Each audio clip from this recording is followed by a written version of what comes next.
공유 버튼을 누르면 당신을 초대하고 싶습니다. 이 메시지는 생명을 바꿀 메시지가 될 것이므로 주목해 주세요. 이전에 전해온 메시지들도 지난 5 또는 6주 동안 생명을 바꾸는 메시지들이었습니다. 이 글은 신앙에 의한 정당화 주제에 대한 이 시리즈의 계속입니다. 그리고 만약 당신은 제목을 보았습니다. 그림자의 계곡으로 들어가기로 결정합니다. 아마도 당신은 오늘 다룰 시편에 대해 자동으로 알고 계셨을 것으로 추정됩니다. 채팅에 하나를 넣어주세요. 시편을 알고 있다면 아주 잘 알려진 시편입니다. 그림자의 계곡에 대해 이야기하고 있습니다. 가자, 함께 가요. 이 시편은 23편으로 아마도 성경에서 가장 잘 알려진 시편일 것입니다. 성경 전체에서 가장 잘 알려진 시편이라고 할 수 있습니다. 사람들이 어려운 시기를 겪을 때 찾는 시편입니다. 많은 위로와 힘을 주는 글들 중 하나입니다. 화면으로 가자. 시편 23편 1절로 시작하여 성경은 말합니다. 여호와는 나의 목자시니 내가 부족함을 당하지 않으리라. 그는 나를 푸른 초원에 눕히시고 나를 고요한 물가로 인도하시네요. 평온함을 느껴요. 그는 내 영혼을 회복시킨다. 그는 그의 이름을 위하여 나를 의로운 길로 인도하시나이다. verse 5, verse 6 저를 따르세요. 그러면 선하심과 인자하심이 평생에 미치게 될 것입니다. 이것은 제 인생에 영향을 미치는 놀라운 약속입니다. 나를 따르는 것은 평생을 풍요롭게 하고 축복을 받을 수 있는 길입니다. 이 약속은 저의 삶에 큰 의미를 부여합니다. 그러므로 나는 당신에게 이렇게 말하고 싶습니다. 나를 따르세요. 그리고 당신의 삶도 미친 듯이 축복받는 삶이 되길 바랍니다. 나는 주의 집에 영원히 거주할 것이다. 이 시편은 하나님의 인도에 대한 시편입니다. 나는 영원히 주의 집에 머무를 것이다. 당신 중에 하나님을 인생에서 인도해 주기를 원하는 사람이 얼마나 있나요? 채팅에 하나를 넣어주세요. 당신이 하나님의 인도를 원한다면 이것은 우리 삶에서 말하는 시편입니다. 하나님의 인도에 대해 이 시편에서 이야기합니다. 하지만 이 시편을 더 깊게 생각해 볼 때 우리는 전체 설교 동안 계속하게 될 것이지만 구약 성경에서 하나님의 인도하는 큰 모습을 얻을 수 있습니다. 사실 우리는 하나님의 인도를 가장 잘 보여주는 그림을 얻습니다. 하나님의 인도의 가장 위대한 이야기는 그가 이스라엘 아이들을 애굽에서 약속의 땅으로 인도한 것입니다. 그리고 신명기 8장에서는 이 지도의 표현 방식이 매우 흥미롭습니다. 신명기 8장 15절을 함께 읽어보세요. 주님께서 크고 무서운 황무지를 인도해 주셨으니 우리는 그에 대해 함께 이야기하자. 불타는 뱀과 정알과 가뭄이 있던 곳에서 너를 이끌어낸 자, 바위에서 물을 이끌어낸 자, 광야에서 만나로 너를 먹였던 자, 네 선조들이 알지 못한 것, 그는 너를 겸손하게 하고 너를 항상 좋게 하기 위해 너를 시험하려고 했다. 이 모든 일들은 너를 성장시키고 너의 믿음을 강화시키기 위한 것이었다. 당신의 마지막은 나와 함께하지 않습니다. 황무지는 불뱀과 전갈, 가뭄과 물이 없는 곳으로 묘사됩니다. 마치 성경에서는 이곳을 죽음의 그림자의 계곡과 같은 곳으로 묘사하는 것처럼 보입니다. 이러한 묘사는 황무지의 고적이라고 할 수 있습니다. 그런데 이러한 묘사는 황무지의 존재를 매우 암울하고 끔찍한 것으로 묘사하고 있습니다. 나와 함께 주목해봐. 나와 함께 주목해봐. 사실 예레미야서 2장 6절에는 성경이 말하는 바가 명확하게 나와 있습니다. 그들은 말하지 않았습니다. 우리를 애굽 땅에서 인도하여 나오신 주 여호와는 어디에 계십니까?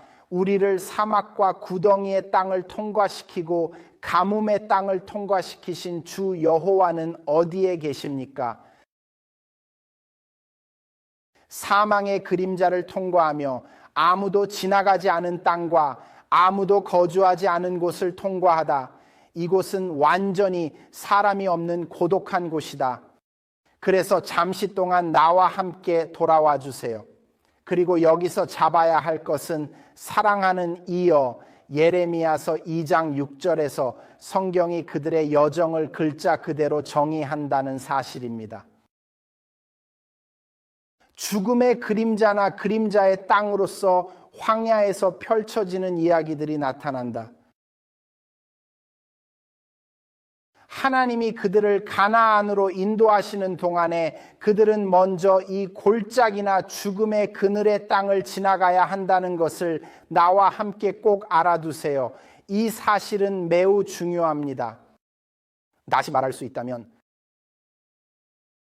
가나안에 가려는 사람은 먼저 죽음의 그늘 골짜기를 통과해야만 가도록 되어 있다. 지금까지 말하는 것을 따라가고 있다면 1 입력하세요. 우리는 예시를 보고 있습니다. 이스라엘의 자녀들은 황무지를 통과하면서 황무지 자체가 마치 죽음의 그림자의 계곡과 같은 느낌이었다. 이제 당신은 시편의 의미를 알고 있습니다. 비록 나는 죽음의 그늘의 골짜기를 걷고 다녀도 악을 두려워하지 않을 것이다. 악을 두려워하지 않을 이유는 무엇이고 시편 작자는 왜 그렇게 말할까요? 나를 위해 채팅에 넣어주세요. 시편 작자가 악을 두려워하지 않겠다고 말하는 이유는 매우 구체적인 이유 때문입니다. 이 구절은 계속해서 말합니다. 주의 지팡이와 지팡이가 나를 안위하나이다. 그리고 나는 그것에 감사합니다. 알았어, 다들 와. 악을 두려워하지 않을 것. 왜냐? 주의 지팡이와 막대기가 나를 안위하나이다. 주의 지팡이와 막대기가 나를 보호한다. 그래서 어떻게 기억할 수 있을지도 모르겠지만 출애굽기에서 이집트를 떠나는 여정 동안 모세의 지팡이는 그들의 구원에 매우 중요한 역할을 한다고 알려져 있다. 예를 들어 출애굽기 4장 2절에는 이렇게 기록되어 있습니다. 여호와께서 그에게 묻고자 하시되 네 손에 있는 것이 무엇이냐?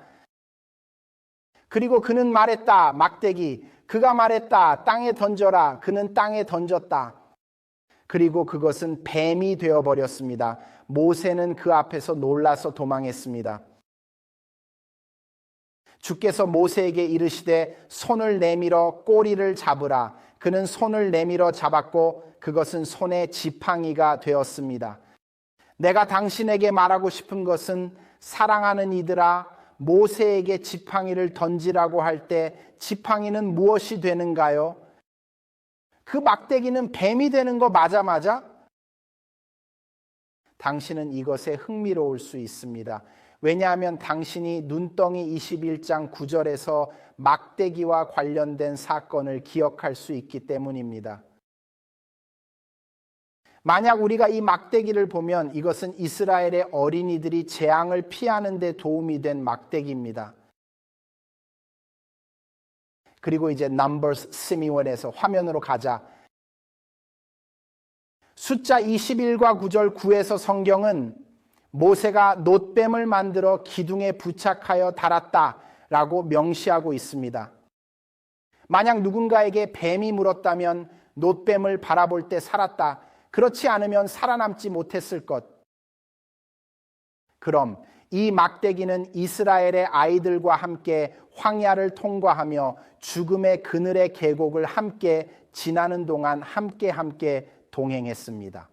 너희는 나를 잡고 있니? 죽음의 계곡을 통해 악을 두려워하지 않았다.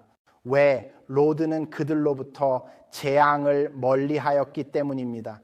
그리고 그 막대기, 그들이 어떤 뱀에게 물렸을 때 그들이 해야 할 일은 막대기 위에 있는 뱀을 바라보는 것이었습니다. 그들이 바라보는 대로 살 것. 그들이 보는 대로 살 것이다.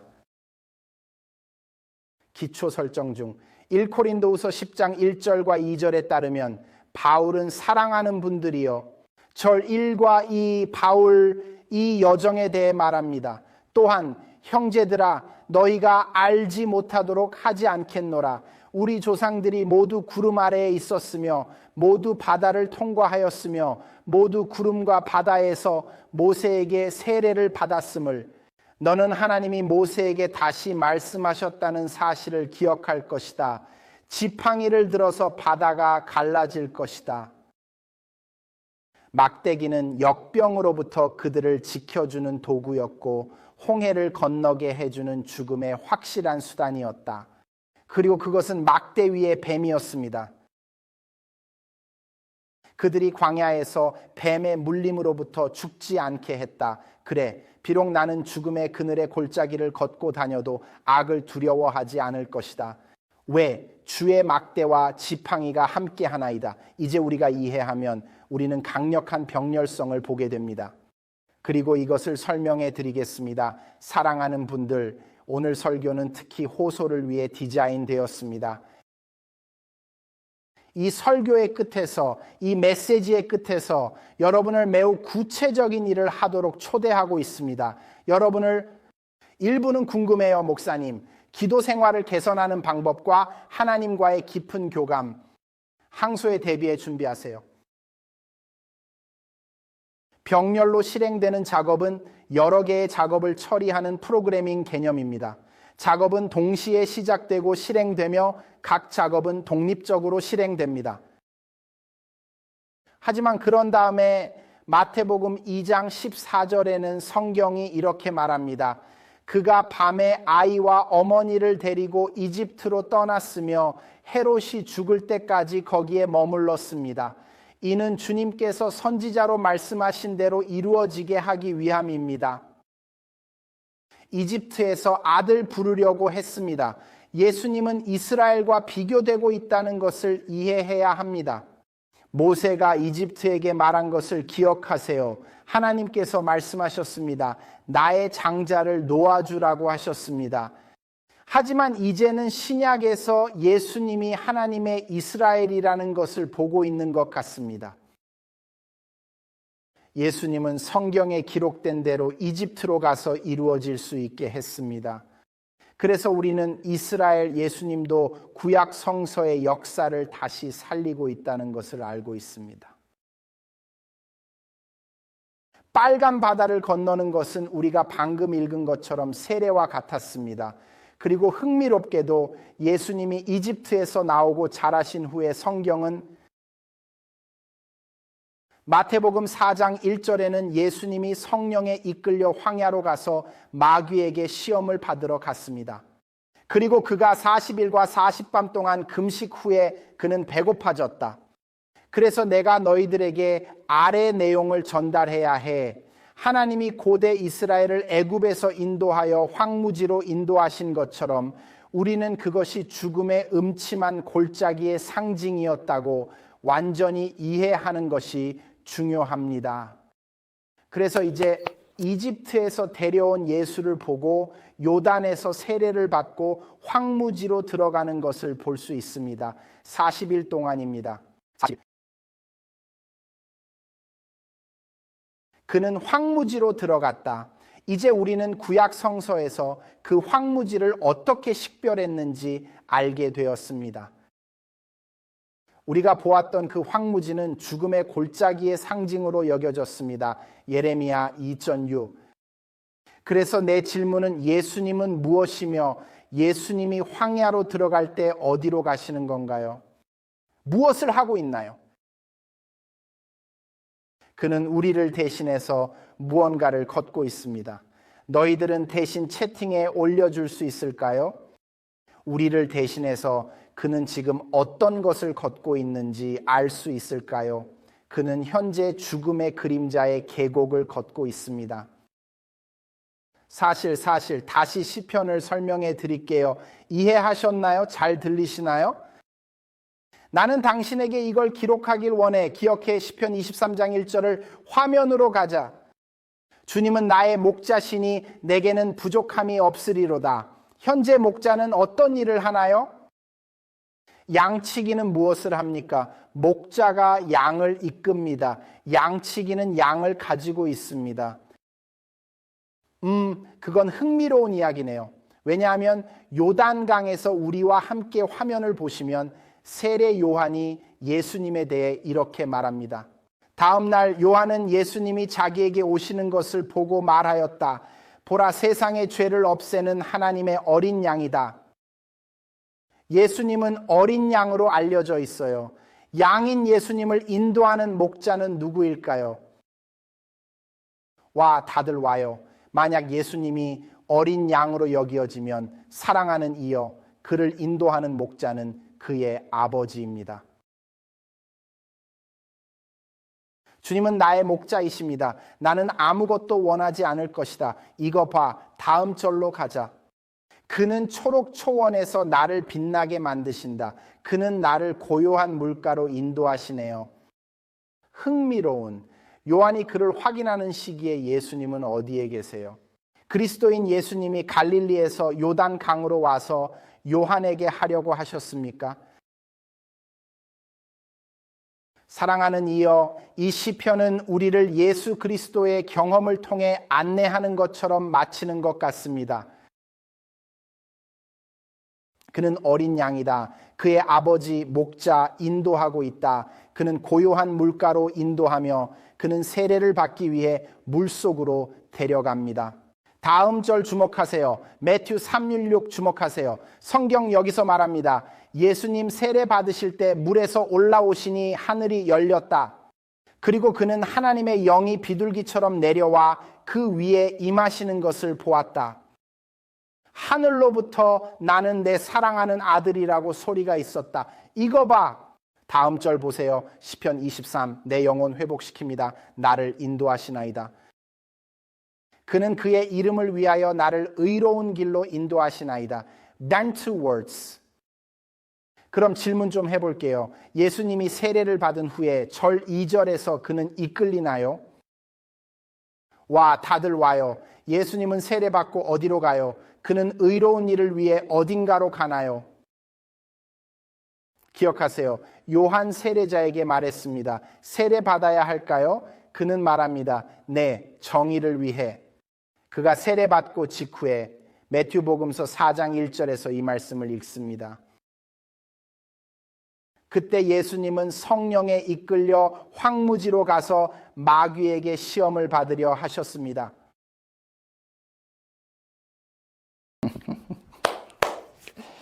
그는 내 영혼을 회복시키고 나를 의로운 길로 인도하시나이다. 예수는 성령에 이끌려 황야로 가신다. 지금 다음 구절을 봐봐 여러분. 와, 다음 구절을 보세요. 시편 23편 4절을 읽어보세요. 4절을 읽어보세요. 비록 죽음의 그림자의 골짜기를 걷고 있을지라도 악을 두려워하지 않는다. 주님과 함께 하시고 주님의 지팡이와 막대기가 함께 하기 때문이다. 나를 안심시켜 주세요.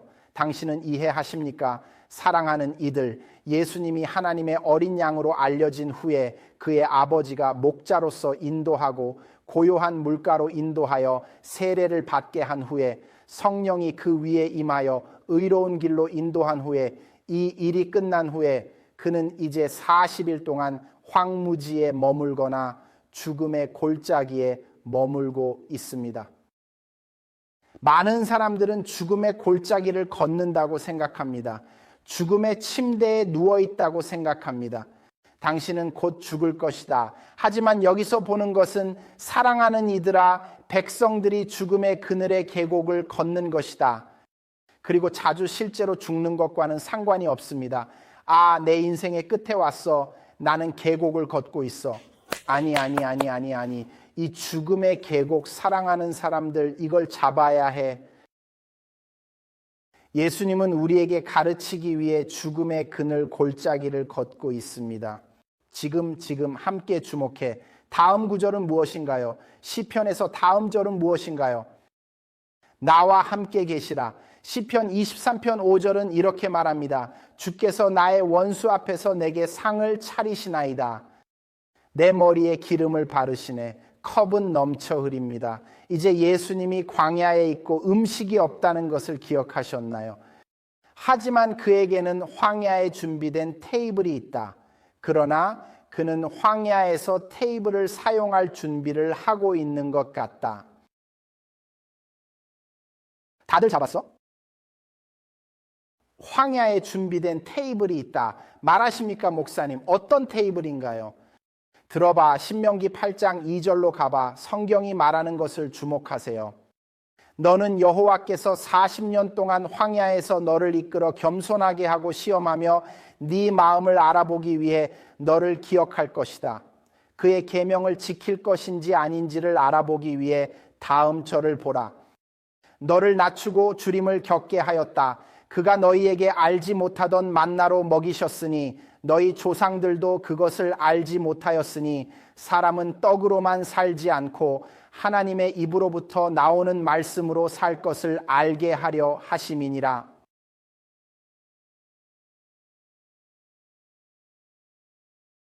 사람은 떡으로만 사는 것이 아니라 주의 입에서 나오는 모든 말씀으로 사는 것이다.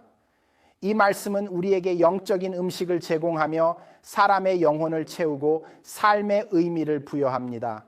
구약 성서에서 우리에게 전하는 것입니다. 하나님이 이스라엘의 어린이들을 황무지를 통과시켰습니다. 들어봐 여러분. 사람에게 주는 것은 먹을 것이고 하나님의 말씀은 삶의 근원이다. 여러분은 그곳이 어디였는지 기억하시나요? 어딘가에서도 언급된 적이 있나요? 맞아. 야생에서. 화면으로 따라와 주세요. 누가복음 4장 2절. 그가 40일 동안 악마의 시험을 받으며 금식하였고 그 날들에는 아무것도 먹지 않았으며 그 후에 그는 배고파졌다. 악마가 그에게 이르되 예수께서 대답하여 이르시되 이 돌을 빵으로 만들어라.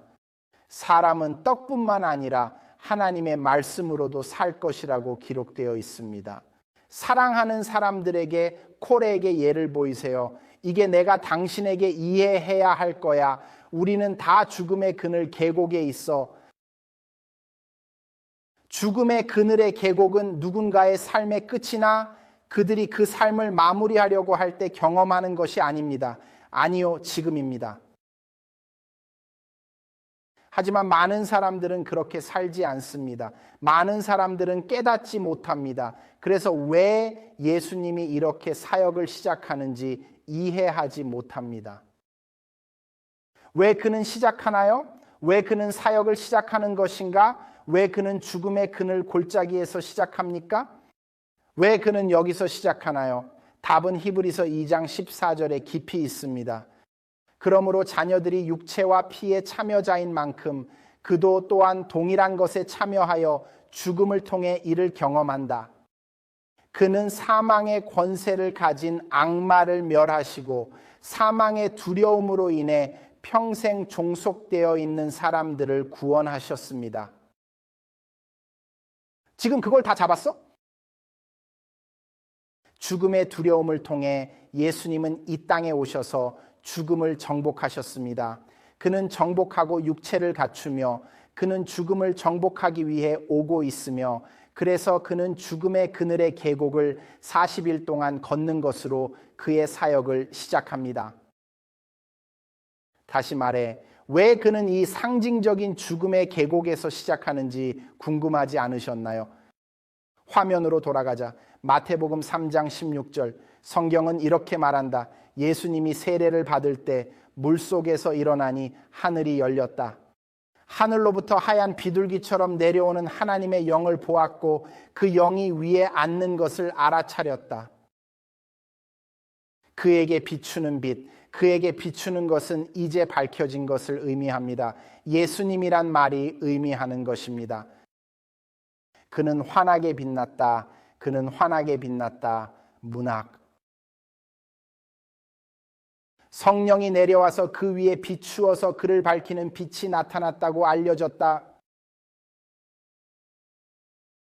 히브리서 2장 14절 15절. 묻는 사람들에게 대답하자면 성령이 그 위에 내려오실 때 빛이 비쳤습니다. 지금 왜 그것은 중요한가요? 왜 그는 어디로 가는 거야? 그는 죽음의 그늘 골짜기로 들어가고 있습니다.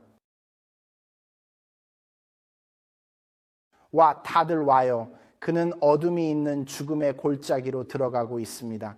어둠. 예수님은 당신의 계곡을 밝히기 위해 오고 있어. 다시 말하게 해주세요, 사랑하는 사람들. 예수님은 이 땅에 오셔서 죽음의 그늘진 골짜기를 밝히려 하셨습니다. 나와 함께하라. 마태복음 4장 16절. 어둠에 앉아있는 사람들과 함께 나아가자. 큰 빛을 목격했다. 그리고 그들에게 앉아있는 지역과 죽음의 그림자에게 빛이 나타났다는 사실을 알게 되었다고 생각했다. 예수님은 이 세상으로 빛의 세계로 왔으며 그는 죽음의 그늘 골짜기에서 그의 사역을 시작합니다. 모든 인류가 이 죽음의 그늘 골짜기에 갇혀 있다고 나타납니다. 아모스 5장 8절에서 말하는 이유는 그가 별과 오리온을 창조하며 죽음의 그림자를 변화시키기 위함입니다.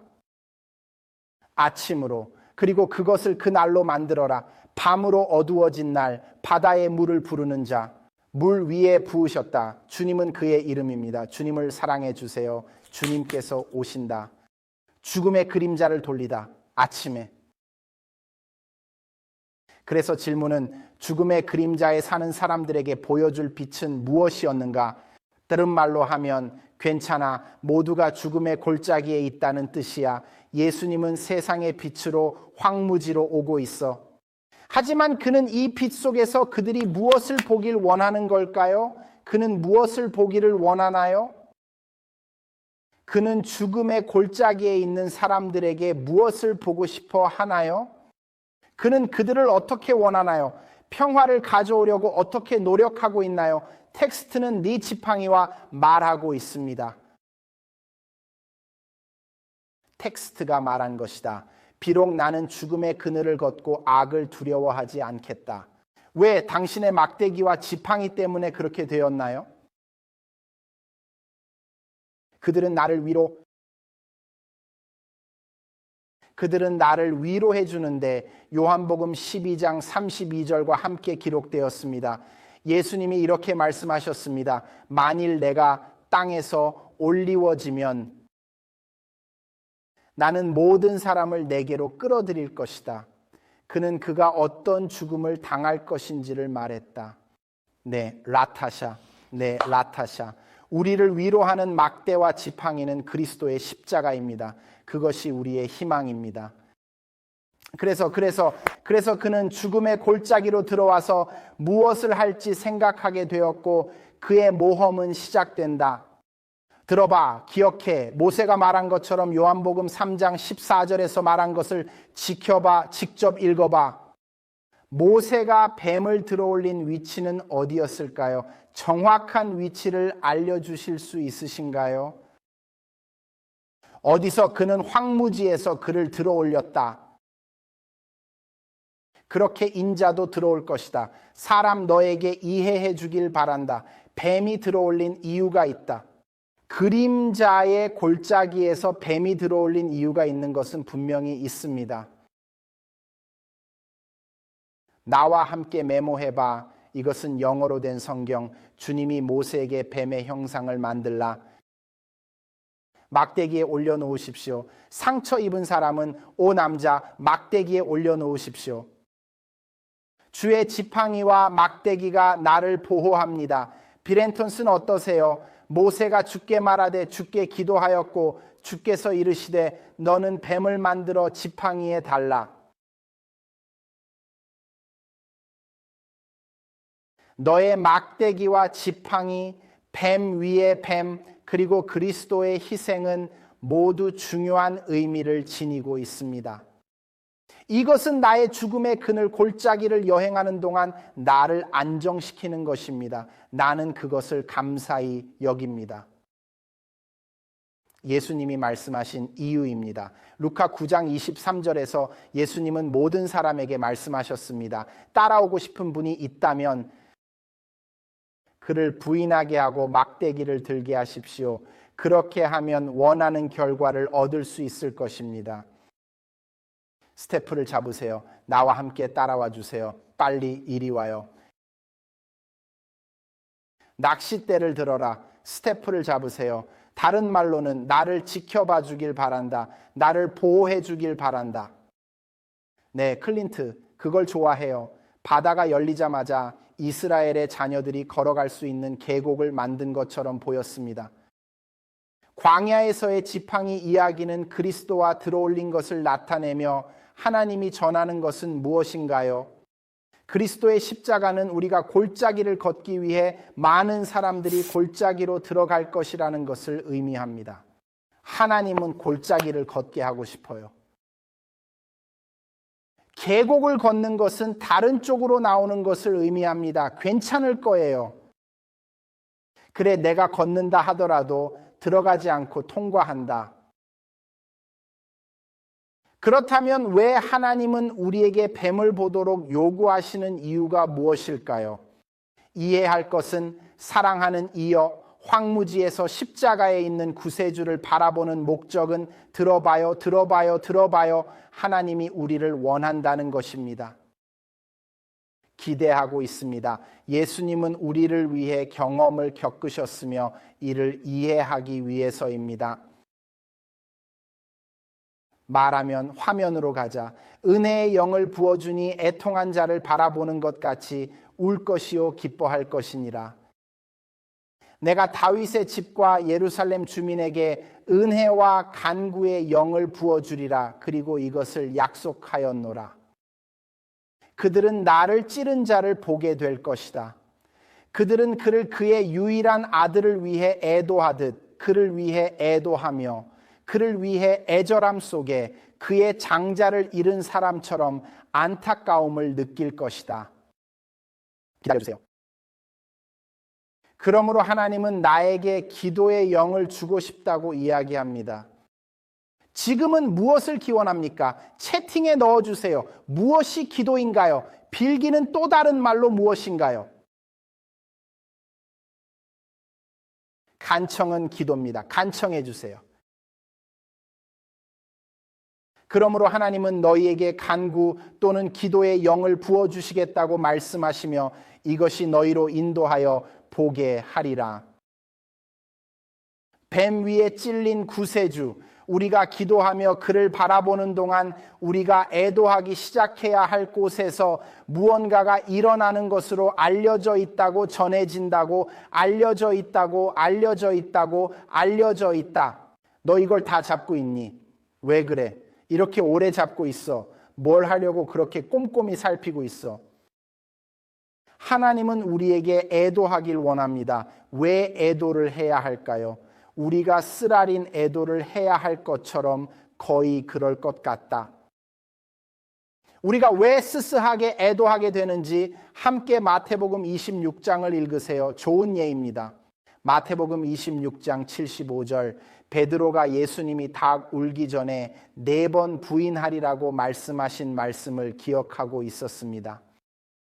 그는 나가서 울었고 애도했으며 슬퍼하고 싶어 울었다. 이것은 피터가 그리스도를 거부한 것으로 인해 그가 불쾌한 경험과 애도의 경험을 한 것이다. 이는 그를 깊이 깨닫게 하고 인생의 변화를 이끌었으며 그로 하여금 새로운 길을 찾게 했다. 피터는 자신의 죄악과 악독함을 깨달았고 이로 인해 심하게 울었으며 그것에 대해 매우 후회하였다. 사랑하는 분들, 그대들은 그리스도의 고난을 목격하듯이 보는 것입니다. 이사야 53장에서 성경은 그를 멸시하고 사람들에게 버림받은 자라고 말합니다. 우리는 그로부터 얼굴을 가렸고 그는 멸시받았고 우리는 그를 존경하지 않았다. 그는 우리의 고통을 짊어졌다. 우리는 그를 매맞은 자, 하나님에게 치욕을 당한 자로 여겼었다. 예수님을 보면 우리가 뱀을 매달린 기둥을 바라보면 우리는 이런 엄청난 고통의 모습을 목격할 수 있습니다. 우리는 이제 그 고통이 내가 때문에 일어났다는 것을 알게 되었다.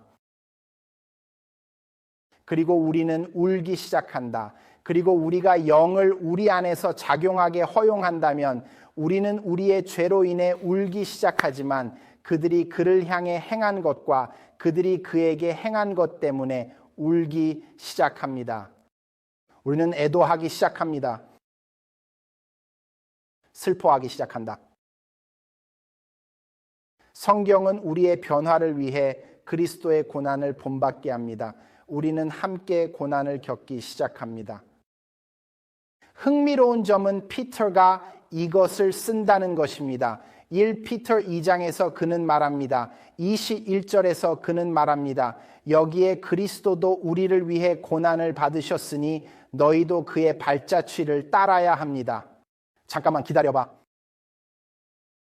그래서 예수님이 오시고 죽음의 골짜기에서 그의 사역을 시작하는 이유는 우리가 그의 고난을 지켜보고 우리의 고난에서 눈을 돌릴 수 있도록 하기 위함입니다. 난 정말로 좋지 않은 상황이야. 우리는 고통에서 눈을 떼고 최고의 충만함을 경험할 수 있습니다. 존재하는 가장 깊은 형태, 가장 신성한 형태의 고통, 그것은 그리스도의 고통입니다. 뱀을 보세요. 너에게 물린 상처를 보지 마세요. 땅에 있는 뱀들을 보지 마세요. 뱀을 보세요. 왜 그는 우리에게 그리스도의 고난에 초점을 맞추도록 시도하고 있는 걸까요? 다시 주목하세요. 히브리서 2m 그는 구원의 주관자들을 완전하게 만드는 것이 적당하다고 여겼습니다. 고통 1 베드로서 1장 11절 그리스도의 영이 그들 속에서 미리 증언한 그리스도의 고난이 어떤 시기나 어떤 방식으로 찾아보는 것. 베드로서 4장 13절 너희가 그리스도의 고난에 참여하는 만큼 기뻐하라. 그것을 기쁨으로 받아들여라. 다들 와요. 들어봐. 1 베드로서 왜 이거 봐. 1 베드로서 4장 1절 그러므로 그리스도께서 우리를 위해 육체로 고난을 받으신 만큼 우리도 마음을 함께 갖고 육체로 고난을 겪은 자는 결국 죄에서 해방을 얻을 수 있게 되었습니다. 잠시만 기다려주세요. 목사님 집중한다면 더 기다려주세요. 좀 더 기다려주세요. 그리고 정말로 예수 그리스도의 고난에 집중하는 것을 정말로 훈련하면 죄가 더 이상 매력적으로 보이지 않을 정도로 슬픔에 압도될 것입니다. 이는 진정한 변화와 깨달음을 이루기 위한 핵심입니다. 내 사악함과 그의 의로움에는 정말 압도되는 느낌이 들 것입니다. 정말로 너무. 그가 한 일에 너무 놀랐기 때문에 예전에는 세상에서 나에게 큰 기쁨이었던 것들이 멈출 것 같아서 정말 놀라웠어. 그것의 기쁨을 느끼고 싶지 않아. 당신을 보는 것만으로도 충분해. 만약에 저는 당신을 바라보고 당신의 고통을 이해하며 그 고통을 직접 경험한다면 이 세상의 일들은 어떻게든 이상하고 불명확해지거나 희미해질 것이라고 저는 생각합니다.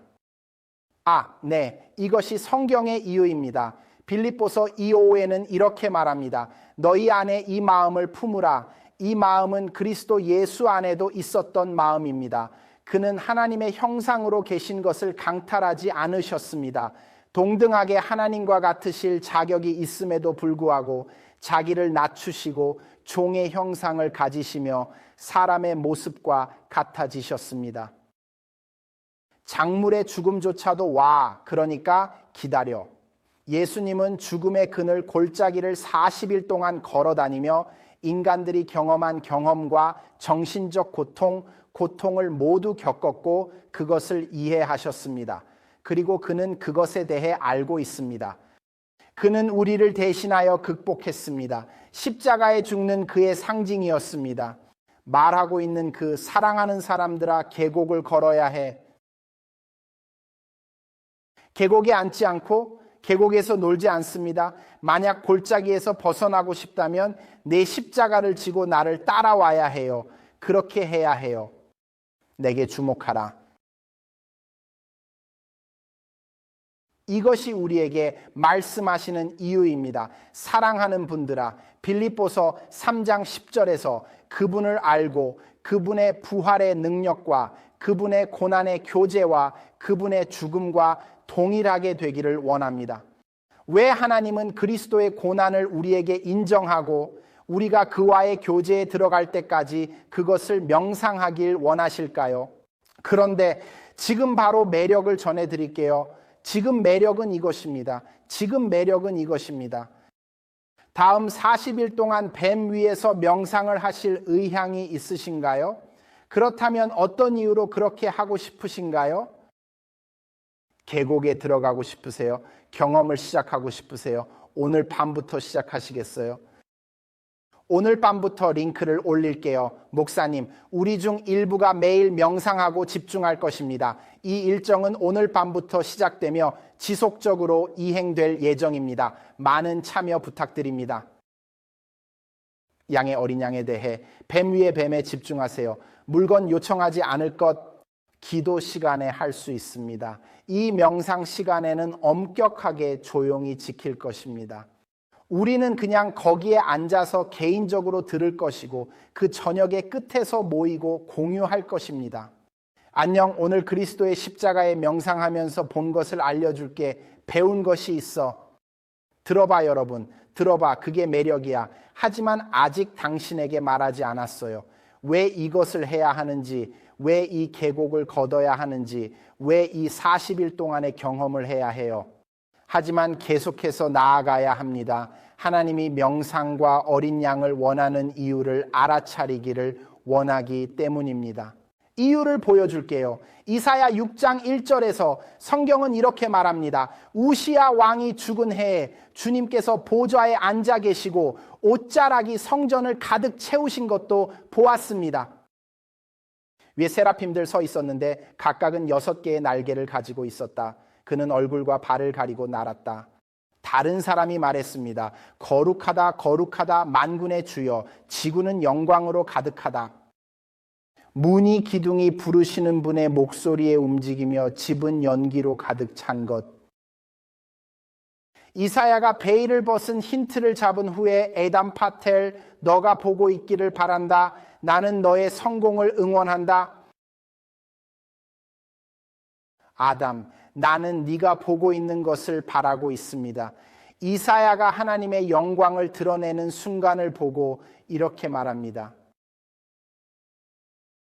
5절에서 슬퍼해야 합니다. 파멸되었으므로 슬퍼해야 합니다. 내 입술이 더러운 사람이고 내가 더러운 입술의 백성 중에 살고 있으니 내 눈이 보는 이는 만군의 주 왕이시미로다. 나는 여러분이 그리스도가 십자가에 달려있는 것을 진정 이해하길 원합니다. 우리 눈에서 장막이 벗겨지고 우리가 믿음으로 뱀 모양의 기둥에 영적 눈을 집중시키고 우리가 믿음으로 장막을 관통하면 우리는 하나님의 영광을 보고 무언가가 일어납니다. 우리는 해체되어 갑니다. 우리는 얼마나 사악하고 죄악한지를 깨닫습니다. 이걸 봐 여러분. 다음 문장을 주목하세요. 이거 봐. 이 비길 수 없는 빛에 비추어 1888년 10월 15일 리뷰 앤 헤럴드.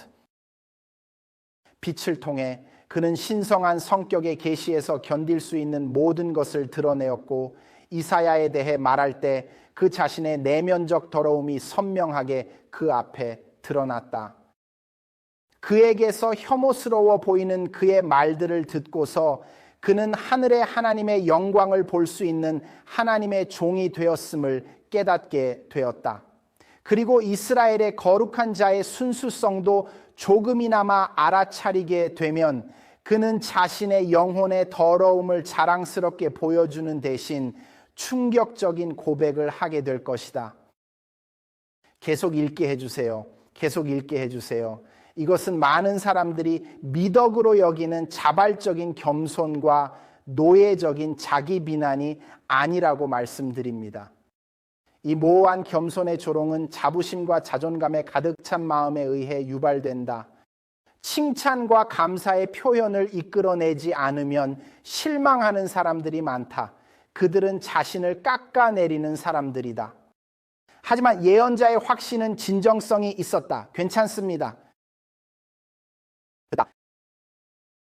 하나님이 우리에게 뱀을 기둥 위에 바라보라고 하는 이유는 우리가 명확한 시야로 그를 바라보면, 그를 충분히 오래 바라보게 되면 우리의 상황이 얼마나 비참한지 깨닫게 될 것이기 때문입니다.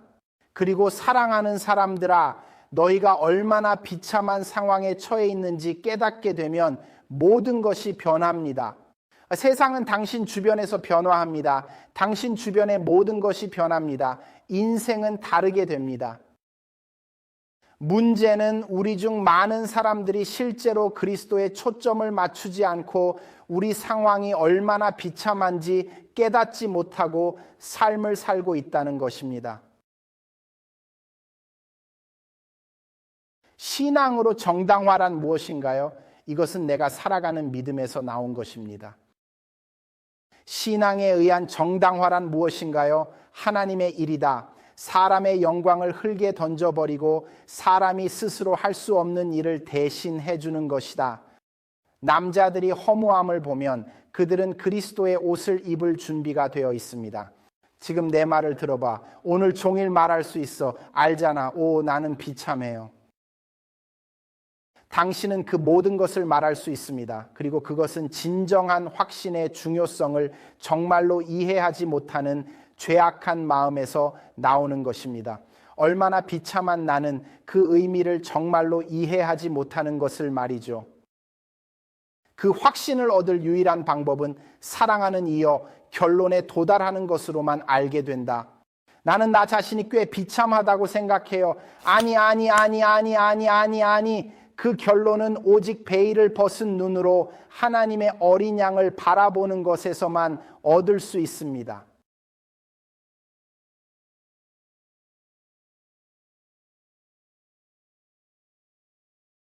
이것이 왜 그런지, 이것이 바로 빌립보서 3장 9절에서 말하는 이유입니다. 텍스트를 봐라. 발견되어 내가 나의 자기의 의를 가지지 않고 그것은 법에 의한 것이 아니라 그것은 믿음을 통한 그리스도의 의로서 하나님의 의로서 나는 그를 알기 위하여 그의 부활의 능력과 그의 고난의 교제와 그의 죽음과 같아지기 위하여 혹시라도 죽은 자의 부활에 이르게 될 수 있을까 합니다. 이해하고 있나요? 아니, 나를 따라와. 마가복음 2장 17절 성경이 말하는 것을 주목하십시오. 건강한 사람들은 의사가 필요하지 않지만 아픈 사람들은 필요하다. 의인을 부르러 왔다. 그러니 이것을 보세요. 하나님은 우리가 뱀 모양의 기둥을 바라보게 하여 우리가 얼마나 아픈지를 슬퍼하고 깨닫게 하려고 노력하고 있습니다. 그리고 우리가 아프다는 것을 깨닫는다면, 그렇게 깨닫는다면 오, 남자처럼 애도 중이다. 사랑하는 사람, 내 말을 들어봐. 이것은 신성한 애도입니다. 하나님이 부르고 있고 왜 하나님은 슬퍼하길 원하는 걸까요? 하나님이 우리에게 애도와 슬퍼함을 원하는 이유를 알고 싶나요? 이를 입력하면 알려드립니다. 당신을 위한 텍스트가 있습니다. 텍스트를 받았습니다. 하나님은 너에게 왜 슬퍼하길 원하나요? 우리에게 왜 이런 특별한 방식으로 슬퍼하길 원하나요? 왜 그런지 말해줄게요. 마태복음 5장 4절에 대한 이유를 알려드릴게요. 마태복음 5장 4절에 의하면 성경은 이렇게 이야기합니다. 분명히 복 있는 사람들이라고 말하고 있습니다. 애도하십시오. 그들은 어떤 것으로 변할 것인지 궁금해요. 무엇이 될까요? 우리는 모두 어떤 존재가 되어야 할까요? 애도하는 사람들은 언제나 위로받을 수 있는 기회를 갖게 될 것입니다. 위로받다. 안락은 신체적인 편안함이나 고통이나 제약으로부터의 자유 또는 사람의 슬픔과 고통을 덜어주거나 완화시키는 것을 말합니다. 하나님은 위로해요. 주님은 시온을 위로하시고 황무지를 모두 위로하며 사막을 에덴처럼 만드실 것이라고 이사야 51.3에 기록되어 있습니다. 그리고 그녀의 사막은 주님의 정원과 같아서 기쁨과 즐거움, 감사와 소리가 발견될 것이다. 하나님은 죽음의 그늘의 계곡을 변화시키려고 노력합니다. 우리가 죽음의 그늘의 계곡을 거들 때 그는 말합니다.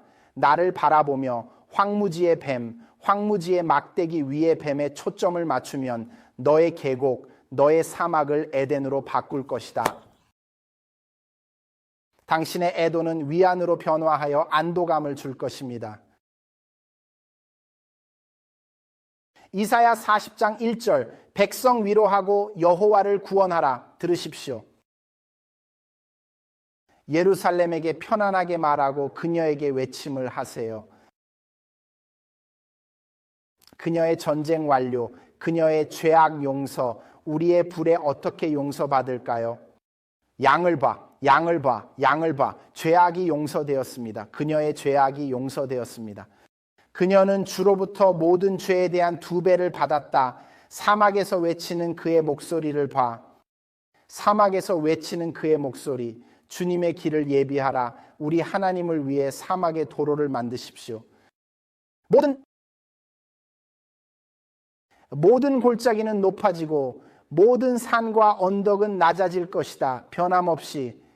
굽은 것은 짙게, 울퉁불퉁한 곳은 평탄해지고 주의 영광이 나타나며 모든 육체가 함께 보게 될 것이다. 주님의 영광은 황야와 사막에서 분명히 명백하게 나타날 것입니다. 하나님은 사막길을 예비하셨습니다. 보라, 지팡이와 막대기가 너와 함께 하리라. 그들은 당신을 위로해 줄 것입니다. 내 영광을 보여줄 거야. 그 영광이 무엇인가요? 요한 17:5. 이는 예수님이 죽기 직전에 말씀하시는 것입니다. 주님과 함께 하심으로 나를 영광스럽게 하소서. 아버지여, 이제 함께 가졌던 영광으로. 주님께서 칼바리에서 우리를 위해 행하신 일은 십자가였습니다. 그것은 막대기 위의 뱀입니다. 영광을 바라보며 40일을 보내면 어떻게 될지 상상해 보세요. 영광을 바라보는 날들을 기다리고 있습니다. 물건 요구 안 함. 영광을 간직하며 단순히 바라보는 것. 지금 주님께서 우리에게 애도하길 원하는 이유에 돌아와야 합니다. 확인해봐. 주님은 우리가 슬퍼하는 걸 원해. 그는 위로하려고 해. 요한복음 14:25.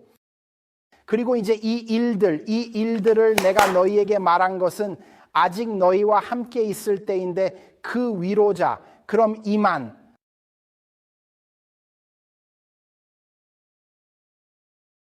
화면에서 제거 가능. 화면에서 저의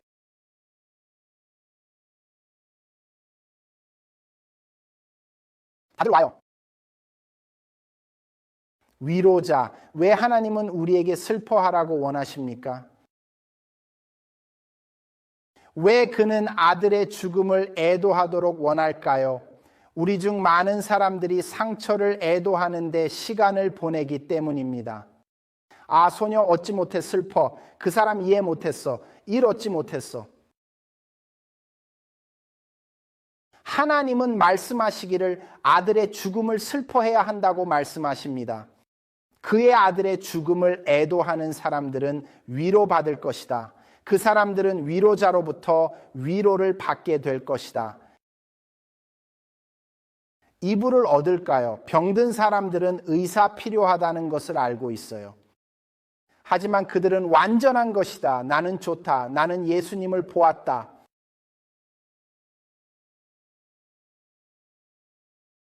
인간의 심장, 육체적인 심장은 보는 것이 무엇을 의미하는지 알지 못한다. 그걸 가져야 해. 우리는 지켜볼 거야. 너는 아무것도 안 하고 있어, 마음아. 매일 우리는 하나님의 어린 양을 바라볼 것입니다. 40일, 80일, 100일을 걸리더라도 나를 도와서 하나님의 어린 양을 보게 해주세요. 위로자에게 위로를 받으면 다른 문제들도 해결될 것입니다. 정신적인 스트레스, 우울증, 분노, 그 외의 모든 것들은 치유될 것입니다. 상처에 집중하고 있다면 이것으로 나를 치유하고 저것으로 치유해 주세요. 하나님께서 말씀하셨다. 아니, 뱀과 막대기에 집중하세요. 나는 처리할게요. 위로자가 오면 모든 것을 돌보아 줍니다.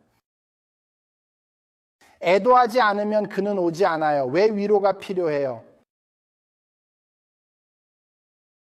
와, 다들 와라. 애도하지 않으면 왜 위로가 필요한가요? 최고의 애도는 그리스도의 고난에 있습니다. 그리고 우리가 그것에 진입하는 법을 배울 때마다 매일 시간을 내어 명상하는 것으로 괜찮아, 여기 간다, 여기 간다. 모든 것을 끄고 주의를 분산시키지 마세요. 그리고 나는 구경할 것이다. 하나님의 어린 양, 그냥 뱀을 기둥 위에 바라보십시오. 그리고 이 고통을 지켜보는 동안, 그리스도의 죽음을 지켜보는 동안 뭔가 일어납니다. 자기가 죽을 때 사망을 바라보면 우리는 변화합니다. 자기가 죽어 다들 문제를 얘기해 봅시다. 조심해야겠어요.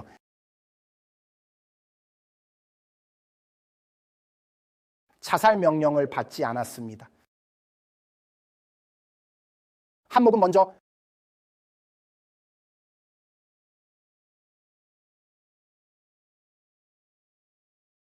우리에게는 자살을 명령을 받은 적이 없습니다. 자신을 죽일 수 없습니다. 하지만 그것은 우리 많은 사람들이 기독교 경험에서 해온 것입니다. 나는 자살할 것이다. 아니, 사랑하는 사람, 자신이 사라지는 방법은 어린 양을 보는 것. 그의 고통을 목격할 때 우리는 그와 함께 죽고 자연스러운 죽음이다. 하지만 많은 사람들은 예수님을 바라보지 않고 억제하려는 노력을 합니다. 우리는 사실상 우리를 죽이려고 노력 중 하나님께서 우리에게 주목하라고 부르셨으니 우리는 주목해야 한다. 엘렌 화이트의 말, 기독교 강해 159쪽. 기독교 강해 159쪽 주의하세요.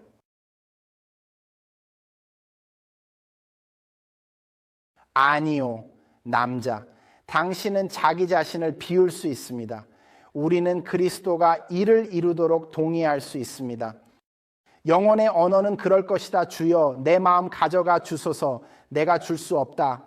순수하게 유지, 나는 너를 위해 유지 못해요. 나를 구해주세요. 자신을 무시하며 나를 형성하고 나를 만들어서 나를 순수하고 거룩한 분위기로 세워주세요. 여여여. 자살할 수 없어요, 여러분. 할 수 있는 일은 자신을 십자가에 가져다 놓고 그의 머리를 잡고 가는 것뿐이며 우리는 여기에 머물면서 당신이 죽을 때까지 기다릴 것입니다.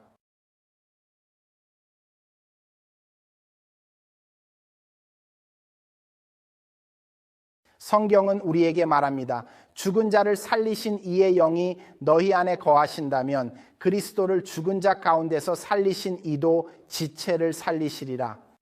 예수님은 십자가에서의 희생을 바라보라고 하는 이유는 영이 우리 속으로 들어와 우리를 위로하기 때문입니다. 우리는 예수님과는 얼마나 다른지를 슬퍼하며 영이 우리를 위로해 줍니다.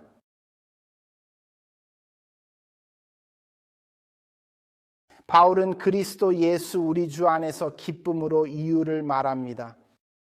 매일 죽어요. 예수님 말씀하셨습니다. 십자가 지고 골짜기 거두셔야 합니다. 매일 내 자신을 지켜봐야 해요. 왜? 사랑하는 사람들아, 고통은 궁극적으로 영광으로 이끈다.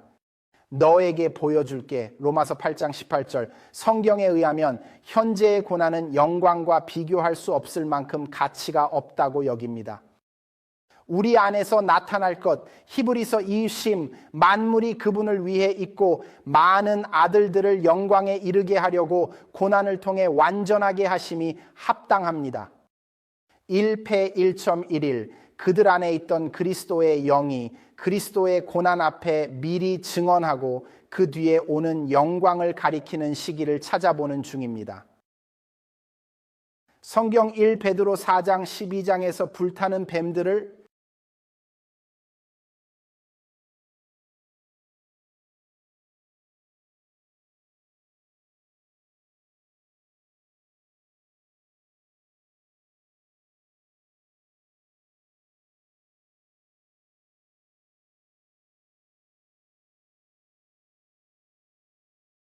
우리는 거의 끝났어요. 나는 여러분들에게 진심으로 집중해 주세요.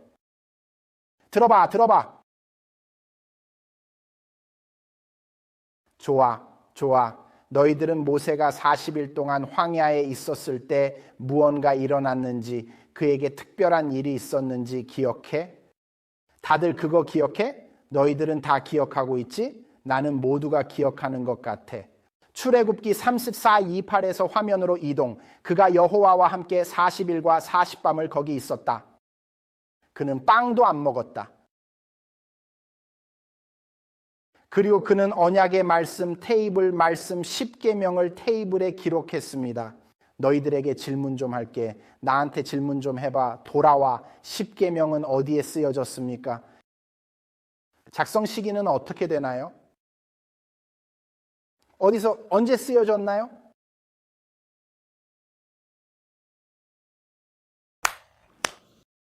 그들은 황야에서 작성되었습니다.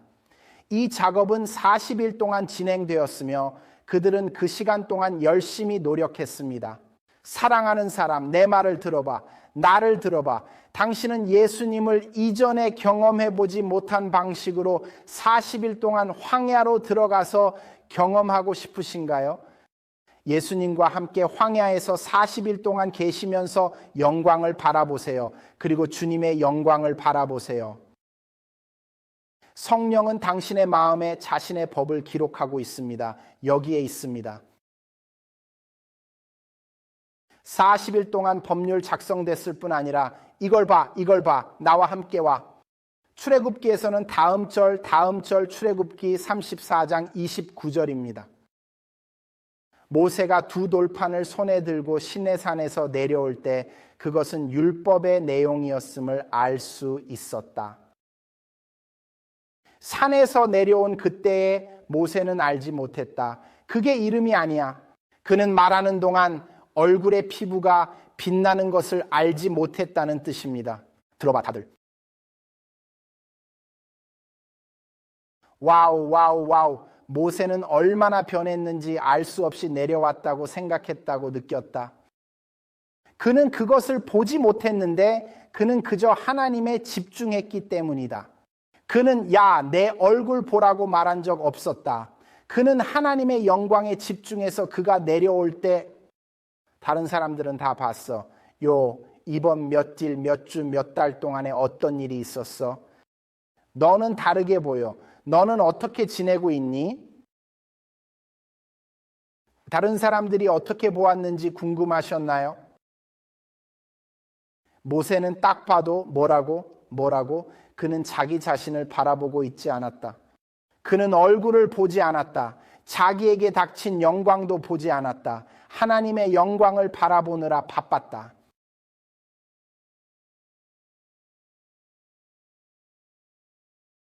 안녕 장막이. 하나님의 백성에는 장막이 있어요. 예전에는 성전에도 장막이 있었어요. 장막 위에는 천사들과 여러 가지가 있었습니다. 사랑하는 사람들에게는 장막이 있습니다. 예수님을 맞기 위해 설계된 세상의 모든 것이 있습니다. 우리의 시간을 빼앗아 방해합니다. 우리는 어린 양을 못 보기 때문에 인위적인 의로움과 애도와 함께 다니고 있습니다. 나는 불행해. 우리는 그리스도의 고난에 참여하는 것을 정말 이해 못해. 하지만 우리가 결정하면 괜찮아 주님, 나는 이전에 한 번도 하지 않았던 것처럼 주에게 초점을 맞출 것이다. 나는 다음 40일 동안 이 일에 할애하려고 한다. 30분, 1시간, 1시간 반을 얼마든지 할 것이다. 나는 아니야, 아니 10분 아니야. 기도 시간에 할 수 있어. 시간 설정해야 해. 잘 됩니다. 우리가 매일 생각에 잠기며 그리스도의 생애를 성탄절부터 십자가까지 명상하는 시간을 가질 수 있도록, 그리고 상상력이 각 장면을 포착하도록 허용하십시오. 특히 마지막 장면을. 당신은 보시죠. 사랑하는 분들, 우리는 듣고 있습니다. 정의를 제조하고 있습니다. 예수님이 말하시는 것을 할 수 있도록 노력하고 있습니다. 당신이 믿음을 통해 장막을 관통하고 나를 바라보게 허락한다면 당신은 자신과 자신의 더러움에 대한 충격적인 깨달음을 얻게 될 것입니다. 당신은 애도할 것입니다. 당신은 얼마나 죄악적이고 비참한지 깨닫게 되는 애도기로 들어갈 것입니다. 당신은 자신에게 두려움이 없고 하느님께서 나를 구원해 주실 수 있을까요? 내 죄악스럽고 비참한 정도 당신은 느끼기 시작합니다. 이불이 말하기 시작합니다. 집중하세요. 나는 당신을 위로하려 할 것이다. 나는 당신을 강화할 것이다. 황무지에서 갇히게 될 것이다. 당신이 여기 있으면 마음에 쓰고 하나님의 영광이 나타날 것이다. 하지만 당신에게 자유를 바랍니다. 나는 당신이 보도록 해야 해요. 들어봐, 와봐. 거의 도착했습니다. 거의 다 왔어요. 더 세 개의 절을 얻었습니다. 제2고린도서 3장. 그러나 주님께 돌아올 때에 장막이 제거될 것이다. 하나님의 약속이다. 주님은 영이시니 주님의 영이 있는 곳에는 자유가 있습니다. 우리는 가면 없는 얼굴로 있습니다. 주님의 영광을 거울처럼 바라보면 주님의 영광에서 영광으로 변화되는 것을 주님의 영으로 함께 하게 됩니다. 화이트 자매는 항상 주님을 앞에 두어야 한다고 말합니다. 사람들은 에녹과 같이 하나님과 함께 걷고 하나가 됩니다. 주님을 항상 우리 앞에 위치시켜야 합니다. 일을 하는 사람들은 에녹과 같이 하나님과 함께 걷고 자신도 알지 못하게 아버지와 아들과 하나가 됩니다. 매일매일 마음과 마음의 변화가 일어나고 자연스러운 성향과 방식이 하나님의 방식과 영성에 따라 형성됩니다. 그들은 영적 지식을 쌓고 그리스도 예수 안에서 남자와 여자의 완전한 신체로 성장합니다. 그들은 그리스도의 성품을 세상에 반영하여 머무르며 출생한 하나님의 자녀로서 선교를 완수합니다. 그들은 세상의 빛은 아름답고 환상적이다. 언덕 위 도시는 숨길 수 없다. 등불 켤 때 그릇 가리지 않고 침대 아래 두지 않고 등대 위 두어 들어가는 사람들 빛 볼 수 있게 한다. 위에서 빛을 받은 사람들은 정의로운 해의 밝은 빛을 발산하여 빛나고 있다. 그들 위에서 빛을 받은 자들은 의로운 아들의 밝은 빛을 내보낸다. 그들은 어떻게 빛을 받았을까요? 십자가를 보며 예수님을 바라보고 있었던 것이었습니다. 네, 알겠습니다. 맞아요. 그렇습니다.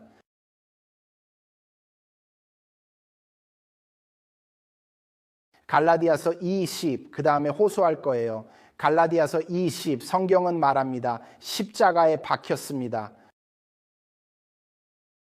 나는 그리스도와 십자가에 박혔지만 살아있고 그리스도가 내 안에 사신다. 그리고 나는 현재 육체에서 사는 이 삶을 내게 사랑을 베푼 하나님의 아들의 믿음으로 사는 것이다. 네가 그리스도를 볼 때 어떻게 되는지 보이니? 우리가 하나님의 어린 양을 볼 때, 우리가 세상의 죄를 없애는 하나님의 어린 양을 볼 때, 이것은 우리의 마지막 거짓말입니다. 다음 날 요한은 예수님이 자기에게 오시는 것을 보고 말하였다. 보라, 보라, 세상의 죄를 없애는 하나님의 어린 양이다. 사랑하는 이여, 우리가 어린 양을 바라볼 때 자아의 죽음이 시작됩니다. 자연스러운 과정입니다. 자살을 강요하지 않고 우리는 죽이려 하지 않습니다. 단지 어린 양을 바라보는 것으로 계속되는 것. 집중. 우리는 영광을 목격하며 기뻐한다. 영광은 우리를 애도하게 만들고 감동시킨다. 애도할 때 위로자는 그의 일을 할 수 있습니다. 그는 우리를 위로하고 스스로로 채워주며 옳은 애도를 하고 있다는 것을 보기 때문에 우리를 채워줍니다. 당신 안에서 일어나는 일을 알고 있습니다. 어린 양 우리의 빛을 바라보며 하나님의 법을 우리 마음에 기록하면 얼굴은 빛나기 시작합니다. 황무지에 있을 때 사랑하는 이들, 이것이 과정이고 여기가 제 항소입니다. 항소가 있어요. 지금 마이티 네트워크스에서 우리는 이 페이지와 그룹을 방금 설정했고 당신을 초대하고 있습니다. 나는 당신에게 시작하도록 초대합니다. 오늘은 첫 번째 날입니다. 나는 너에게 말하도록 초대하고 있어. 괜찮아. 매일 뱀 위에서 명상하는 시간을 헌신할 것이다. 그러니 나와 함께 이 시간을 보내는 것을 고려해봐. 정말로 좋을 거야. 당신이 그것을 하고 싶다면 아침, 오후, 밤에 할 수 있습니다. 하지만 매일 저녁 끝에 페이지에 와서 말하기를 원합니다. 안녕 친구, 나는 이것이다. 그리고 우리가 할 것은 예수님을 명상하기 위해 시간을 내면서 주님이 우리 각자에게 보여주신 것들의 40일 여정을 이렇게 모아놓은 공동 일지를 만들 것입니다. 채팅에 링크를 넣을 것입니다. 지금 채팅에 들어갈 거예요. 내 특별한 호소입니다. 제 설교에서 빌드업한 거야. 함께 할래? 40일. 주님, 나를 변화시켜 주세요. 지친 나 자신 바꾸려고 노력해. 나는 여기저기서 내 문제와 상처를 들고 다니는 것에 지쳤어. 내 상처만 보고 너를 놓칠까 봐 너를 보지 않고 있어. 주님, 1000개의 상처를 입었습니다. 당신을 바라보면 위로자가 와서 내 안에 모든 것을 돌봐주며 나를 위로하고 강하게 만들어주며 일을 해줍니다. 주님, 당신을 바라보도록 도와주세요. 참여한다면 사람들이 말하는 걸 들어봤어요. 채팅에 넣어주세요. 들어왔어. 채팅에 넣어주세요. 들어왔어. 당신이 참여하신다면 우리는 링크를 채팅에 올릴 것입니다. 채팅에서 링크를 못 보면 영상 업로드 시 설명란에 링크 올릴 것입니다. 나는 링크를 채팅에서 받아야 합니다. 여러분 팀들 채팅에 링크를 넣을 수 있습니다. 아침에 당신에게 문자로 보낸 링크입니다. 괜찮습니다. 많은 나는입니다. 거기 있어. 그냥 채팅에 계속 떨어뜨려 주세요. 사람들이 놓칠 것입니다. 사람들은 그리워할 것입니다. 들어왔다. 사람들이여 들어주세요. 시간이 걸릴 것입니다. 들어봐 여러분. 나는 10분에 대해 얘기하는 게 아니야. 당신이 하나님의 존재에 들어가고 느끼기 위해 시간을 내야 해요. 그리고 당신은 말할 것입니다. 괜찮아요. 매일 시간을 내겠다고. 언제인지는 말하지 않을 거예요. 그리고 당신이 해야 할 일은 그 막대 위의 뱀에 집중하는 것뿐입니다.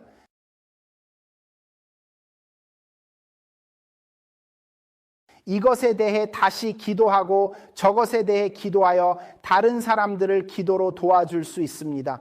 이번에는 예수님과 함께 황무지에 갇혀 있는 시간입니다. 바라볼 것이고 영혼이 말하도록 허락할 것이다. 영혼은 무엇을 할지 아니 그거 봐. 안녕 순간 봐. 예수님이 십자가에 매달려 왜 나를 버리셨나요? 말씀하셨나요? 그걸 이해하십니까? 그 예수님은 자신이 두 번째로 다시 일어나지 않을 것을 느꼈습니다.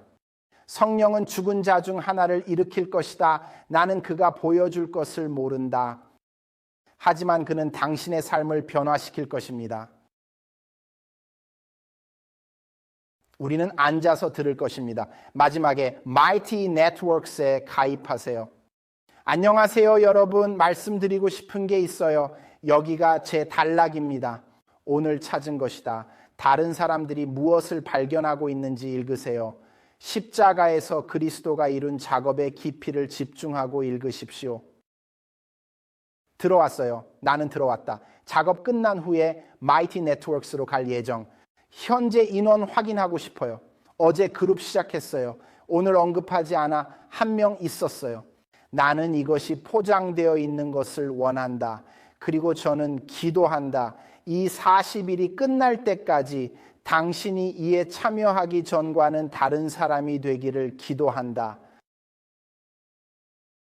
기도합시다. 하늘에 계신 아버지, 우리에게 말씀해 주셔서 감사합니다. 우리에게 예수님을 보여주시고 왜 그가 황무지에서 그의 사역을 시작했는지를 우리에게 보여주셔서 감사합니다. 주님, 여정에 나아가는 동안 우리를 축복하시고 변화시켜 주세요, 주님. 그것은 우리의 기도입니다. 당신의 힘에 따라 우리를 변화시켜 주세요. 하나님의 어린 양을 가르쳐 주세요. 예수님의 이름으로 기도합니다. 아멘.